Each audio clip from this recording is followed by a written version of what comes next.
औज़ुबिल्लाहि बिस्मिल्लाहिर्रहमानिर्रहीम। मुअज़्ज़िज़ ख़वातीन व हज़रात, अस्सलामु अलैकुम व रहमतुल्लाहि व बरकातुहू। मैं उम्मीद करता हूँ आप सब हज़रात खैर-ओ-आफ़ियत से होंगे। अल्लाह करीम हम सब की हिफ़ाज़त फ़रमाए। रब ताला तमाम उम्मत मुस्लिमा को आपस में मुहब्बत इत्तफ़ाक़ के साथ रहने की तौफ़ीक़ नसीब फ़रमाए। मुअज़्ज़िज़ ख़वातीन व हज़रात, जो आज की स्टोरी है ये एक मियाँ बीवी की स्टोरी है। मिस्र के एक बीवी बीमार हुई तो उसके शोहर ने सारी अपनी दौलत जमा पूंजी उसके ऊपर लगा दी। जब वो बीवी ठीक हुई तो उसने तलाक का मुतालबा कर दिया। ये कैसे हुआ, क्यों हुआ और इसके पीछे पस मंज़र क्या है? हमारे मुल्क पाकिस्तान से एक वफ़द खुफिया एजेंसी का कतर में गया। जब वो कतर में गया तो वहाँ पर मीटिंग के बाद इतना ज़बरदस्त खाना उसको पेश किया गया उस वफ़द को, तो उन्होंने फिर ज़ाहिर है इंसान की जब खातिर तवाज़ु होती है तो वो उसको दात भी देने पर मजबूर हो जाता है, बाज़-औक़ात इनाम भी देने पर मजबूर हो जाता है। तो हमारे पाकिस्तानी जो कमांडर थे, इन्होंने कहा जी ये खाना किसने बनाया है? उसने कहा फ़लाँ बंदे ने बनाया है। तो उसने कहा उसको बुलाया जाए। तो उसको बुलाया, उसकी तारीफ़ की कि आपने इतना खाना बनाया है, इसके पीछे वजह क्या है? तो उसने कहा जी इसके लिए मैं आपको तब बताऊँगा, आप एक टाइम का खाना मेरे साथ मेरे मज़रे में खाएँगे। मुअज़्ज़िज़ ख़वातीन हज़रात, मज़रा उसको कहा जाता है, अरब के अंदर, अरब ज़ुबान के अंदर मज़रा बोला जाता है। जैसे हम डेरा, हुजरा, बैठक या फार्म कहते हैं, इस तरह के जो मकामात होते हैं सैर व तफरीह के, तो उसको मज़रा कहा जाता है। उसके अंदर बाग भी होते हैं, उनके सारे मामलात होते हैं, उनके अंदर महल भी होता है, मेहमानों का उठने बैठने के सारे मामलात उसी के अंदर होते हैं, उसको मज़रा कहा जाता है। तो उस अरबी ने कहा जी आप मेरे मज़रे पर आएंगे, मैं एक टाइम का खाना आपको खिलाऊंगा, तो सारी चीज़ें आपको बताऊंगा। तो जब वो मज़रे पर गए तो मज़रा उसका देखा, बहुत खुश हुए वो हमारे कमांडर पाकिस्तानी जवान। तो उन्होंने कहा जी क्या मसला है? उसने कहा आज से कुछ अर्सा पहले मेरी बीवी को कैंसर हुआ। जब कैंसर हुआ तो मैंने तकरीबन अपनी दौलत उस पर लगा दी जो मेरी जमा पूंजी थी। वो बंदा कहता है मसरी कि मेरे बाबा का कंटेनर, ये जो कंटेनर होते हैं ना पानी के टैंक, इसकी फैक्ट्री थी। वो टैंक बनाते थे। जब टैंक बनाते थे तो अल्लाह ने बड़ा कुछ उनको अता किया था। वो कहते हैं कि हमारे बाबा फौत हो गए तो मैं बड़ा भाई था, मैं उसको संभाल रहा था। कहते हैं जब मैंने बीवी पर सारी चीज़ें लगा दी तो मेरी बीवी ठीक नहीं हो रही थी, तो मैंने अपने भाइयों को बुलाया और उनसे मशवरा किया कि मेरा ऐसा सिस्टम है, मेरी बीवी ज़िंदगी और मौत के स्टेज पर है, तो मुझे क्या करना चाहिए? तो मेरा इरादा ये है कि ये जो बाबा की फैक्ट्री है इसको हम सेल आउट करते हैं और इससे जितना पैसा होगा मैं अपनी बीवी का इलाज कराऊंगा। जो मेरे हिस्से का पैसा होगा, जो आपके हिस्से का पैसा होगा, आप उसको लेके जा सकते हैं, जो मर्ज़ी करना चाहें कर सकते हैं। तो सारे भाइयों ने कहा बिल्कुल ठीक है ये मशवरा। तो वो सारी फैक्ट्री को सेल कर दिया गया। जब फैक्ट्री को सेल किया तो उसके जितने भी पैसे थे तो सब भाइयों ने कहा कि हम अपने पैसे हिस्से के नहीं लेते, क्योंकि आपके ऊपर बुरा वक्त है तो आप अपनी वाइफ का इलाज कीजिए। जब आपकी वाइफ ठीक हो जाएगी, सारे मामला ठीक हो जाएंगे तो अल्लाह रब्बुल इज़्ज़त आपको अता कर देंगे, तो फिर बैठ के कर लेंगे, हमने आपको माफ़ किए। वो बंदा कहता है कि मेरे भाइयों ने सब कुछ मुझे दे दिया और मैंने वो अपनी बीवी पर सब कुछ लगा दिया। अब उसकी बीवी का इलाज हुआ जर्मनी में। वो कहता है वहाँ पर होटल, वहाँ पर सारे मामलात रिहाइश के, कहता है कई साल तक मैं वहाँ पर रहा, उसका इलाज चलता रहा। कहता अल्लाह ने करम किया कि मेरी वाइफ बिल्कुल ठीक होगी। दिन गुजरते रहे। कहते मेरी वाइफ ने मुझे बुलाया एक दिन, मुझे कहा जी मेरी बात आपने गौर से सुननी है और आपसे ज़रूरी बात करनी है। और नॉर्मली इंसान के अब दिल में यही होता है कि यार मैंने अपनी बीवी की, अपनी वाइफ की, अपनी ज़ाल की इतनी खिदमत की है और वो मुझे शायद शुक्रिया अदा करना चाहती है, या ऐसे मामलात जिस तरह हम समझते हैं।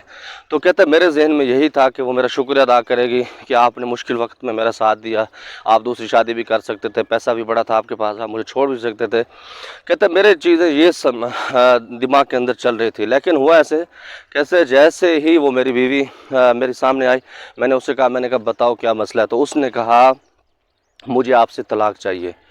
कहता मेरे बाल खड़े हो गए। मैंने कहा पागल हो, क्या मसला है, आप अपने होश में? उसने कहा मैं मुकम्मल होश आवाज़ से कह रही हूँ कि मुझे सिर्फ तलाक चाहिए। कहता मैंने उससे कहा कि तलाक क्यों चाहिए आपको? उसने कहा जब मैं जर्मनी में थी, अपना इलाज मुआवजा करवा रही थी, वहाँ पर एक बंदे से मुझे इश्क हो गया। अब मैं बताऊँ कि ये जो आंटी होती है ना, ये भी बड़ी अजीब बला होती हैं। ये कभी भी इनको इश्क हो जाता है, कभी किसी की तबाही फेर देती हैं। और इसी तरह जो बूढ़े बाबे होते हैं हमारी तरह के, 4-4 5-5 बच्चों वाले, इस तरह आ जाते हैं। तो अच्छा, इसमें एक और स्टोरी मुझे याद आ रही है एक बच्ची की, कि मैंने उसका इलाज किया। एक KPK का इलाका भी शामिल होता है उसके साथ, इस्लामाबाद भी लगता है दोनों तरफ से। तो वो MA बच्ची कर रही थी, तो उसको कैसे इश्क हुआ शादीशुदा को, और 5 बच्चों के बाप पर इश्क हुआ, उसकी स्टोरी भी मैं इंशाल्लाह कुछ दिनों के बाद अपलोड करूँगा। तो मुअज़्ज़िज़ ख़वातीन हज़रात, उसने कहा जी आप मुझे वहाँ पर उससे इश्क हो गया, तो लिहाजा मैं अब उससे शादी करूँगी, मैंने उससे मुआहदा कर लिया है, तो इसलिए मुझे अब आपकी ज़रूरत नहीं। कहता है इतनी देर में ये हमारी बातें चल रही थी, उस लड़की के बाबा और माँ अचानक आ गए, जैसे घर के अंदर आते हैं मिलने के लिए।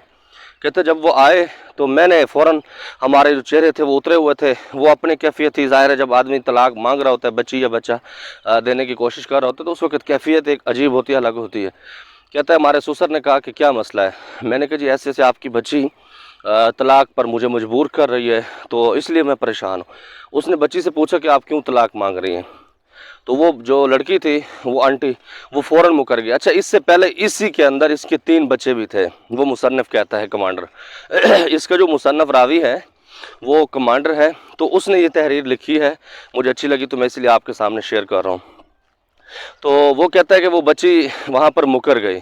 उसने कहा जी मैंने इसको तलाक की बात नहीं की, ये झूठ बोल रहे हैं, मैं कैसे इससे तलाक मांगूंगी, क्योंकि इसने मुझे खिदमत इतनी की है, मैं तो इसका शुक्रिया अदा कर रही थी। ये वजह से होता है क्योंकि औरत जो है ये बहुत बड़ी बला है, ये अगर चाहे तो बहुत कुछ पलट देती है। शैतान का ये हाथ भी है, शैतान का बहुत बड़ा हथियार है औरत, और अगर ये सही हो जाए तो बहुत काम नेक भी कर सकती है। तो उसके शौहर ने कहा, उस बंदे ने कहा, जो लड़की का बाबा था, उसने अपने दामाद को कहा जी आप मेरी बेटी पर इल्ज़ाम लगा रहे हैं, आप अच्छा नहीं कर रहे। तो उसने कहा जी आपकी बेटी अगर कुरान पाक पर हाथ रख के कह दे कि इसने नहीं कहा, तो मैं जो भी जुर्म है मेरा, मैं उसको कबूल करूँगा। तो याद रखिए कि कभी भी इसमें जो पॉइंट आ रहा है ना, कभी भी हलफ लेना हो मुजरिम से नहीं लेना चाहिए। उसके ख़ानदान में, उसके आबा व अजदाद में एक बंदा चुना जाए, उसको तैयार किया जाए हलफ के लिए, ताकि जिसको समझ हो, जो मुजरिम होता है वो अपने जान छुड़ाने के लिए हलफ भी ले सकता है। बल्कि इसमें ये भी है कि जब आपको पनाह की ज़रूरत होती है तो आप इस तरह के काम कर सकते हैं, फिर उसका कफ़ारा अदा भी कर सकते हैं। शरीयत में इसकी कुछ गुंजाइश भी मिलती है।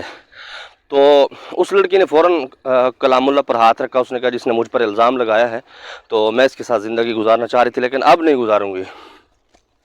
तो अब जब उसने कुरान पाक पर हाथ रखा, लड़की के जो बाबा थे उससे मज़ीद यकीन, उसने कहा आपने मेरी बेटी पर इल्ज़ाम लगाया है, अब इसका हम पंचायत लगाएंगे, जिसको हम जरगा पश्तो में कहते हैं, या फिर अपनी ज़ुबान में पंचायत कहते हैं, या बैठक कहते हैं। बड़े बैठते हैं, वो फैसला करते हैं। तो कहता हमारा कबायली सिस्टम था मिस्र के अंदर। कहता है वहाँ पर जब ये सारे इकट्ठे हुए बुज़ुर्ग, तो उस वक़्त भी यही बात मैंने दोहराई कि अगर ये लड़की कुरान पाक पर हाथ रख के कह दे कि इसने तलाक की बात नहीं की, तो मैंने इसको तलाक की बात की है या इसने की है, इस तरह की बात, तो जो भी जुर्म है मैं उसको कबूल करूँगा। तो अब लड़की वो सारे भरे वजबे में आई, तो उसने फिर कलामुल्लाह पर हाथ रखा, और फिर वही लफ्ज़ कह दिया कि इसने मुझे तलाक देने की कोशिश की, मैंने इससे तलाक नहीं मांगी। अब सारे बैठे थे इसके ऊपर, क्योंकि जो जरगे का सिस्टम होता है, जब किसी का फ़ैसला करते हैं तो वो उसी वक्त तय करते हैं, मतलब जुर्माना लगाना है या उसकी बेइज्जती की गई है, उसकी इज़्ज़त के हवाले से जो जुर्माना है वो फ़ौरन सारे मामला तय करते हैं। तो सारे जरगे वालों ने कहा कि इसको 20 लाख रुपए आपने अपनी बीवी को देना है, और इसी के साथ अब आपका तलाक वाले मामला इससे ख़त्म है, आपकी ये बीवी नहीं है, ये सारे मामला ख़त्म है, आपने 20 लाख रुपए मसर के इसको अदा करने हैं। अब वो बंदा कहता है कि मेरे पास तो एक खोटी कौड़ी भी नहीं थी, और ये 20 लाख रुपए मुझ पर जुर्माना ऐड कर दिया गया। कहता है इतनी ही देर में, कहता है मैं भी सोच रहा था तो मेरे दूसरे चचा आए। अच्छा, मज़े की बात ये कि ये जो लड़की थी ना, इसकी जो शादी थी चचा के बेटे के साथ थी। कहता है वो आया तो चचा, उसने कहा मेरे बच्चे मुझे पता है आप बेगुनाह हैं, आप इज़्ज़तदार हैं और ये वो, तो मैं आपको अपनी बेटी देता हूँ। उसने कहा चाचा जान मेरी पहले जान नहीं छूट रही, आप मुझे दूसरी बेटी क्या देंगे, मेरे पास तो कुछ भी नहीं है, कोई ऐसे मामला। उसने कहा जितने आपके ये कर्ज़ हैं, जितने भी मामलात हैं, ये सारे मैं चुकाता हूँ और आप इसको कबूल कीजिए। तो बहरहाल ना चाहते उसने ये मामलात किए। उसने कहा जी ठीक है, मैं ऐसे निकाह कर लेता हूँ, मुझे इसके अंदर कोई प्रॉब्लम नहीं है।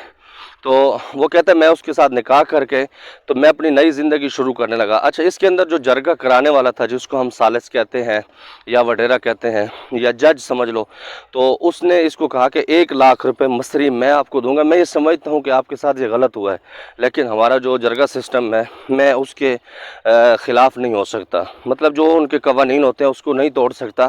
اب اس نے قرآن پر ہاتھ رکھا، یہ پیسے آپ کو دینے پڑیں گے۔ کہتے میں مزدوری کرنے لگا تو مجھے کام مل رہا تھا، کبھی نہیں مل رہا تھا۔ کہتے پھر مجھے ایک دوست کی کال آئی کہ قطر کا ویزا ہے، اگر آپ وہاں پر جانا چاہتے ہیں۔ معزز خواتین و حضرات، یہ ویڈیو تھوڑی سی لمبی ہو رہی ہے لیکن بہت ساری چیزیں اس کے اندر آ رہی ہیں۔ وہ کہتا ہے کہ قطر کا ویزا آیا تو میں نے اللہ کا نام لے کے میں قطر پہنچا۔ کہتا ہے جیسے میں قطر پہنچا تو میرے پاس کچھ بھی نہیں تھا، بس 1-2 سوٹ تھے اور چند پیسے تھے۔ کہتا مجھے روٹی کی بھی ضرورت تھی، مکان کی بھی ضرورت تھی۔ کہتے میں نے وہاں پر کسی چھڑے سے پوچھا کہ یہاں پر مصر کے اندر قطر کے اندر جو لوگ مصری ہیں، مزدوری کرنے والے، وہ کہاں پر رہتے ہیں، ان کے کوارٹر، ان کے مکان کس طرف ہیں۔ کہتا مجھے کسی نے بتایا تو میں وہاں پر چلا گیا۔ میں نے ان کو کہا، میں نے کہا جی دیکھو میں مصر کا ہوں، آپ بھی مصر کے ہیں اور علاقے کے ہیں، تو میرے اوپر یہ وقت آیا ہے تو جب مجھے نوکری ملے گی تو میں آپ کے مکان کے پیسے، کرائے کے، رینٹ کے، اور اسی کے ساتھ جو کھانے کا میرا بل ہوگا وہ بھی میں آپ کو ادا کر دوں گا۔ تو اسی طرح وہ کہتا ہے 15 دن میں اپنے کام ڈھونڈتا رہا تو مجھے کوئی کام نہیں ملا۔ جب کوئی کام نہیں ملا تو انہوں نے بھی تنگ ہونا شروع کر دیا، تنگ کرنا کہ آپ مکان کے پیسے دیں، رینٹ دیں اور کھانے کا بل دیں۔ تو ظاہر ہے جب آدمی پریشان ہوتا ہے اللہ کی طرف سے آزمائشیں بھی بڑی آتی ہیں، لیکن ایک بات یاد رکھیے کہ جب آدمی کسی کے ساتھ بھلائی کرتا ہے تو اللہ اس کا مقام اس کو دیتے ہیں، لیکن تھوڑا سا ٹائم اس کے اندر لگ جاتا ہے۔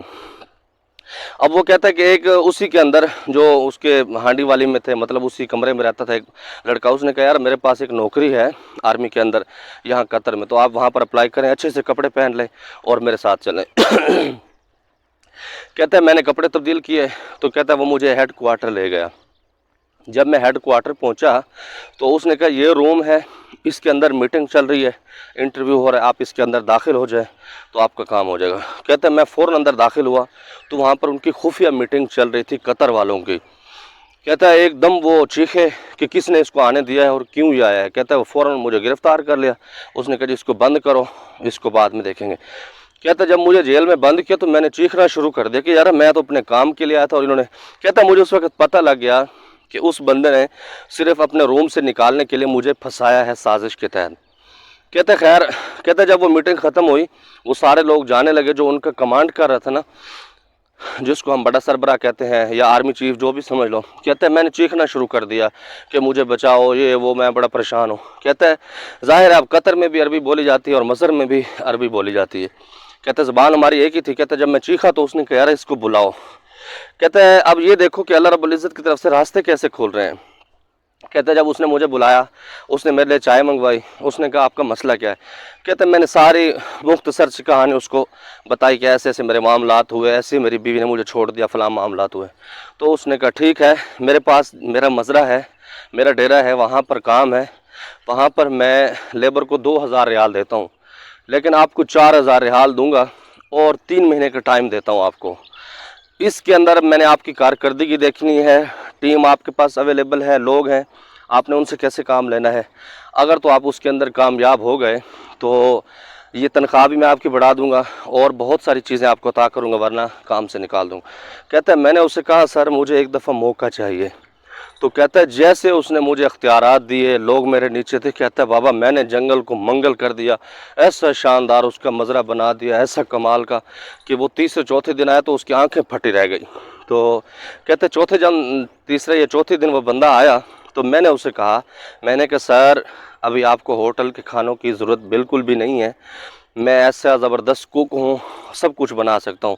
کیونکہ جس دنوں میں اس کی بیوی بیمار تھی وہ کوکنگ خود کرتا تھا، اپنی بیوی کے لیے بناتا تھا، بچوں کے لیے بناتا تھا، اپنے لیے خود کھانے کا بندوبست تیار کرتا تھا۔ کہتا ہے میں نے کھانے بنانا بھی شروع کر دیے۔ کہتا ہے وہ اتنا اس کو میرا ذائقہ پسند آیا، کہتا ہے جو بھی اس کا مہمان آتا تھا میں اس کے لیے کھانے بناتا تھا تو وہ بڑی میری تعریف کرتے تھے، کیونکہ جب آدمی غمزدہ ہوتا ہے نا تو اس کی لو اللہ کے ساتھ لگی ہوتی ہے، جب اللہ کے ساتھ ہوتی ہے تو بہت سارے معاملات اس کے بن جاتے ہیں۔ कहता है ऐसे चलता गया। कहता है वो मुझे 4,000 से फिर 6,000 रियाल, 6,000 दिरहम, दिरहम थे या जो भी थे मसर के, जो भी करेंसी होती है कतर की, सॉरी। कहता है वो मुझे देता रहा, मैं अपनी कारकर्दगी दिखाता रहा उसको। कहता है एक दिन ना वो बड़े अच्छे मूड में था, तो उसने कह रहा मुझे अपनी सारी कहानी मुकम्मल सुनाओ कि आपके साथ क्या हुआ है, क्या मामलात आपके हुए हैं। तो कहता है मैंने उसको सारी चीज़ें बताई कि ऐसे ऐसे मामलात हुए, ऐसा। उसने कहा आप क्या काम अच्छी तरीके से कर सकते हो? मैंने कहा मैं सारी ज़िंदगी के काम अच्छी तरीके से कर सकता हूँ। तो कहता है हमने उसको कहा कि हमारे बाबा की वहाँ पर टैंकर की फैक्ट्री थी, पानी के जो टैंकर होते हैं ना, कराची वगैरह की तरफ भी सप्लाई होते हैं शहरों के अंदर। तो कहते हैं मैंने उसको ये सारी चीज़ें बताई। तो उसने कहा ठीक है जी, हम यहाँ पर कतर में भी थोड़ा सा प्रॉब्लम है पानी के वाले से, तो इस पर वो सप्लाई शुरू कर देंगे, तो उसकी फैक्ट्री बनाते हैं। कहता है जब हमने उसकी फैक्ट्री बनाई टैंकर की, अल्लाह की तरफ से, कहता है मुझे एक्सपीरियंस था, अल्लाह ने बड़ी बरकतें दी उसमें, बहुत कुछ दिया। कहता है मैंने उसको सही नीयत से जो पैसे कमाता था उसको देता गया। कहता है मैं तो एक मुलाजिम की तरह था। कहता है 2 या 3 साल गुजरे तो उसने मुझे बुलाया, उसने कहा आज के बाद ये फैक्ट्री, ये सब कुछ आपका है और आप इसके मालिक हैं। कहता है मैं हैरान हो गया। कहता है अल्लाह रब्बुल इज़्ज़त की तरफ से मैंने बहुत शुक्र अदा किया, और इसी के साथ कहता है मैंने दूसरी फिर फैक्ट्री बनाई, दूसरी फैक्ट्री मैंने उसके सुपुर्द की, और उसी के नाम पर वो सारे मामलात किए, मतलब जो भी कारीगर थे मैंने उनको काम समझाया, जो भी प्रॉफिट होता है। कहते हैं मैं अब दोनों फैक्ट्रियों को देखता हूँ, अब ये जो मज़रा है ये इन्होंने मेरे नाम कर दिया है। तो मुअज़्ज़िज़ ख़वातीन हज़रात, यहाँ पर हज़रत मौला अली रज़ी अल्लाह तआला अन्हु का कौल याद आ रहा है कि जिससे भलाई करो उसके शर से बचो। अब उसने अपनी बीवी के साथ भलाई की थी, लेकिन वो अपनी बीवी के शर से नहीं बच सका। अच्छा, इसी के साथ वो कमांडर कहता है कि उस बीवी का क्या बना आपका? कहता है वो ऐसा था कि उस बीवी में फिर 3 बच्चे दोबारा पैदा हुआ। 3 बच्चे पहले इसके थे, 3 या 2 बच्चे दूसरी उसकी शादी में हुए। जब वो बच्चे 2 हुए तकरीबन 3-4 साल के, उसके बाद वो बीमारी दोबारा आ गई उसके पास, कैंसर जो होता है। कहता है इस स्टेज पर पहुंचा, और वो उसका जो शौहर था, जो आशिक था, जिससे इश्क उसने कर लिया था, वो इतना तंग हुआ, अपने दोनों बच्चों को लेकर भाग गया, इसको छोड़ दिया। कहता है वो अब उससे सख्ती है पड़ी होती है, कोई उसको पूछता नहीं। तो वो कमांडर कहते हैं कि मैंने उससे कहा कि आपने उसके साथ क्या किया है? कहता है अल्हम्दुलिल्लाह मेरे चाचा की बेटी थी, तो मैं अब उसका इलाज भी कर रहा हूँ और सारे मामला।